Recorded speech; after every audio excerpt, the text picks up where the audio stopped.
आज आम समाज मध्यरे जो विवाह कार्य संपादन होउछि अनेक विवाह जो वरकन्या मध्यरे बा झियो पुओ मध्यरे जो विवाह कार्य समापन करा जाउछि अनेक आज्ञा सफल होउछि अनेक मध्य सफल होई पारुना। जो पति पत्नी बेस आनंदरे कालातिपात करुचंती तो कौ पति पत्नी कर विच्छेद जंत्रणा भोगुचंती स्वामी स्त्री आज्ञा पड़ुना मध्यरे मतांतर मनांतर देखा दउछि किए आज्ञा पत्नी स्वामी को छाड़पत्र देउछि तो किए स्वामी निजर पत्नी को मध्य छाड़पत्र देउचंती तांको जीवन चर्याटा कदापि संपूर्ण रे पूर्णता आसुना। तेबे काहे के प्रकार घटना घटुछि एथिपाई बा जाई किए काहे के आज्ञा कौ विवाहटा सफल होबा पछरे कौन लक्षण परिप्रकाश होउछि असफल पछरे पुनी कौन कथा लुकायित भावरे अछि ए कथा को जदि आमे अवगत होई परिबा बा जानि परिबा तेबे हुए तो समस्त विभागर सफल मो आगो को जानता निश्चित सफल आड़ को जीवा संगे संगे पति पत्नी बा पति पत्नी जीवन समयटा सुखरे अतिबाहित हुअ। तेबे आसंतु जानिबा पुराण रहस्य माध्यम रे ये जो वरकन्या मध्यरे विवाह कार्य समापन होउछि केतेक सफल हेउचंती तो केते बेले असफलर स्वादु केतेक चाकुचंती काहे के प्रकार घटना घटुछि ना प्रकृत रे ये संसार रे जेते नारी अछंती समस्त आया समान नुहंती चारि जातिर जेते नारी अछंती ए संसार मध्यरे चारि जातिर नारी आया अछंती। तेबे आपण मानक मनरे प्रश्न उठिबो तेबे ये नारी जाति मध्यरे जेते नारी अछंती ए चारि जाति कौन कौन ये चारि जातिर नायिका आ जो पुरुष समूह अछंती संसार मध्यरे ये मध्य आया चारि जातिर पुरुष सब बसवास करि रहउछन। तेबे चारि जातिर नारी को चारि जातिर पुरुष तेबे जानिबा आज पुराण रहस्य माध्यम रे प्रकृत रे ये चारि जातिर पुरुष किए एवं ये चारि जातिर नारी किए जानिबा शास्त्र अनुमोदन अनुसारे चारि जातिर नारी एवं चारि जातिर पुरुष एवं कौ जातिर पुरुष को कौ जातिर नारी सहित मिलन घटिले निश्चित भाव तांकर वैवाहिक जीवनटी सफल हेबो बा सुखरे सेमाने कालातिपात करिवे।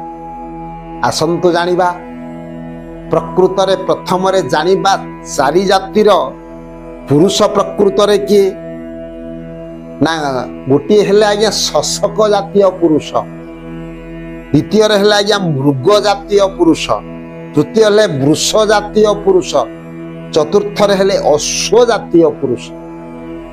तेबे आपण माने जानिले ये जो चारि पुरुषंक कथा मु कहिछि जिते पुरुष आज्ञा बसवास करुचंती तांको मध्यरे चारि जातिर पुरुष आपण जानिबे प्रथम हेले शशक जातीय पुरुष उन्नत मानर पुरुष सेमाने लक्ष्मी श्री सेमाने ही तांती जीवन चर्या मध्यरे सुखरे कालातिपात करंती कहा सहित कलहरे बसवर्ती होंती नाही तांको निकटरे सुलक्षण परिप्रकाश हुए एहले शशक जातीय पुरुष। द्वितीय मृग जातीय पुरुष अछंती वृष जातीय पुरुष अछंती एवं अश्व जातीय पुरुष अछंती। तेबे ये चारि जातिर पुरुषंक पाई चारि जातिर नारी मध्य अछंती। शास्त्र प्रमाण दैचंती आज्ञा पद्मिनी हस्तिनी चित्रिणी एवं शंखिनी। तबे पद्मिनी शंखिनी हस्तिनी एवं चित्रिणी ये चारि जातिर नारी अछंती एवं चारि जातिर पुरुष अछंती। तबे वैवाहिक जीवनटा सफलकामी काहे ही पारुना प्रकृत रे शास्त्रर अनुमोदन अनुसारे आपण माने जितेबेले विवाह कार्य संपादन करने को जाउछंती जातक मेलक करंती कई ज्योतिष कहंती ओह जातकटा भल पड़िछि राजजोटक मेलक होइछि। तेबे राजजोटक मेलक हेले हुए तो जीवनटा सफलकामी सेमान हेबे निश्चित भावरे तांकर वैवाहिक जीवन सुखप्रद हबो। तेबे ये शास्त्र मध्य प्रमाण दैछंती प्रकृत रे जो चारि जातिर नारी रहिले ଏବଂ ଚାରି ଜାତିର ପୁରୁଷ ରହିଲେ କୋଉ ନାରୀଙ୍କ ସହିତ କୋଉ ପୁରୁଷର ବିବାହ ହେବା ଉଚିତ ଯଦ୍ୱାରା ତାଙ୍କର ଜୀବନଚର୍ଯ୍ୟା ସୁଖମୟ ହେବ। ପ୍ରଥମେ ହେଲା ଆଜ୍ଞା ପଦ୍ମିନୀ ଜାତୀୟ ନାୟିକା। ତେବେ ଇଏ ପଦ୍ମିନୀ ଜାତୀୟ ନାୟିକାକୁ କୋଉ ଜାତୀୟ ପୁରୁଷ ବିବାହ କଲେ ସେମାନେ ସୁଖରେ କାଳାତିପାତ କରିବେ? ନା ପଦ୍ମିନୀ ଜାତୀୟ ନାୟିକାକୁ ଶଶକ ଜାତୀୟ ପୁରୁଷ ଯଦି ଆଙ୍କ ମଧ୍ୟରେ ବିବାହ କାର୍ଯ୍ୟ ସମାପନ ହବ ତେବେ ଇଏ ଜୀବନଚର୍ଯ୍ୟା ଇଏ ଜୀବନ କ୍ଷେତ୍ରରେ ସେମାନେ କେବେ ଅସଫଳ ହେବେ ନା। ନିଶ୍ଚିତ ଭାବରେ ଏ ପଦ୍ମିନୀ ଜାତୀୟ ନାୟିକା ନିକଟରେ ଯେଉଁ ଲକ୍ଷଣ ପରିପ୍ରକାଶ ହୁଏ ଶାସ୍ତ୍ର ପ୍ରମାଣ ଦେଇଛନ୍ତି ପଦ୍ମିନୀ ପଦ୍ମଗନ୍ଧାଚ କ୍ଷୀରଗନ୍ଧାଚ ଚିତ୍ରିଣୀ ହସ୍ତିନୀ ମଦଗନ୍ଧାଚ ମତ୍ସ୍ୟଗନ୍ଧାଚ ଶଙ୍ଖିନୀ। ତେଣୁ ଯେଉଁ ପଦ୍ମିନୀ ଇଏ ଲକ୍ଷ୍ମୀ ସ୍ୱରୂପା ଆଙ୍କ ନିକଟରେ ଏମିତି ଦିବ୍ୟ ଗୁଣ ପରିପ୍ରକାଶ ହୁଏ। ତେଣୁ ଏ ପଦ୍ମିନୀ ଜାତୀୟ ନାୟିକାକୁ ଶଶକ ଜାତୀୟ ପୁରୁଷ ସହିତ ଯଦି ବିବାହ କାର୍ଯ୍ୟ ସମାପନ ହୁଏ ତାଙ୍କ ଜୀବନଚର୍ଯ୍ୟା ବା ବୈବାହିକ ଜୀବନ ନିଶ୍ଚିତ ଭାବରେ ସୁଖମୟ ହେବ। ଦ୍ୱିତୀୟରେ ହେଲେ ଆଜ୍ଞା ଶଙ୍ଖିନୀ। ତେବେ ଶଙ୍ଖିନୀ ନାରୀଙ୍କ ପାଇଁ ପ୍ରକୃତରେ କୋଉ ଜାତୀୟ ପୁରୁଷର ବିବାହ କାର୍ଯ୍ୟ ସମାପନ ହେଲେ ସେମାନେ ସୁଖୀ ହେବେ? ନା ଶଙ୍ଖିନୀ ଜାତୀୟ ନାୟିକା ପାଇଁ ବା ନାରୀ ପାଇଁ ପ୍ରକୃତରେ ଏ ଶଙ୍ଖିନୀ ପାଇଁ ଆଜ୍ଞା ଅଶ୍ୱ ଜାତୀୟ ପୁରୁଷ ଏକାନ୍ତ ଭାବରେ ହେବା ଉଚିତ। ଶଙ୍ଖିନୀ ଜାତୀୟ ନାୟିକା ପାଇଁ ଅଶ୍ୱ ଜାତୀୟ ପୁରୁଷ ସହିତ ଯଦି ବିବାହ କାର୍ଯ୍ୟ ସମାପନ ହେବ ନିଶ୍ଚିତ ଭାବରେ ତାଙ୍କର ବୈବାହିକ ଜୀବନ ସୁଖପ୍ରଦ ହେବ। ତାପରେ ହେଲେ ଆଜ୍ଞା ହସ୍ତିନୀ। ତେବେ ଏ ହସ୍ତିନୀ ଜାତୀୟ ନାୟିକାଙ୍କ ପାଇଁ କୋଉ ଜାତୀୟ ପୁରୁଷ ହେବା ଆବଶ୍ୟକ? ନା ହସ୍ତିନୀ ନାୟିକା ପାଇଁ ବୃଷ ଜାତୀୟ ପୁରୁଷ ଯଦି ବିବାହ କାର୍ଯ୍ୟରେ ଅନୁବନ୍ଧିତ ହେବେ ବା ପରସ୍ପର ପ୍ରତି ଯଦି ବିବାହ କରିବେ ନିଶ୍ଚିତ ଭାବରେ ଜୀବନଚର୍ଯ୍ୟାଟା ତାଙ୍କର ସୁଖରେ କଟିବ। ଏଣୁ ଶେଷରେ ରହିଲେ ଚିତ୍ରିଣୀ ଜାତୀୟ ନାୟିକା। ଏ ଚିତ୍ରିଣୀ ଜାତୀୟ ନାୟିକା ପାଇଁ ମୃଗ ଜାତୀୟ ପୁରୁଷ ଯଦି ତାଙ୍କୁ ବିବାହ କରନ୍ତି ନାୟିକା ହେବେ ଚିତ୍ରିଣୀ ନାୟକ ହେବେ ମୃଗ ଜାତୀୟ ପୁରୁଷ।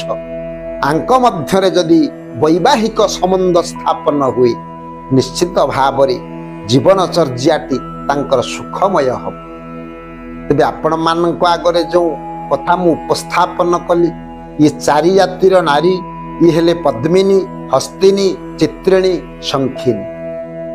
ଚାରି ଜାତୀୟ ପୁରୁଷ ହେଲେ ଶଶକ ଅଶ୍ୱ ବୃଷ ଏବଂ ମୃଗ।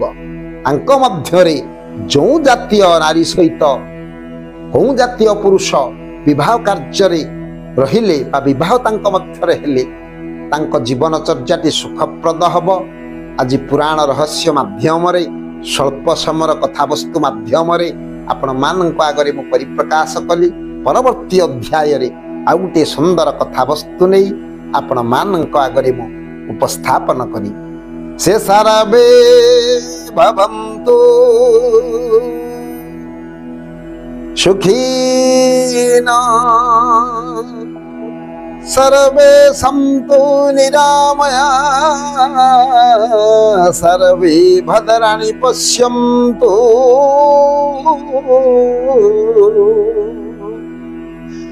मा कश्चित् दुःखभाग् भवेत्। ओम शान्ति ओम शान्ति ओम शान्ति।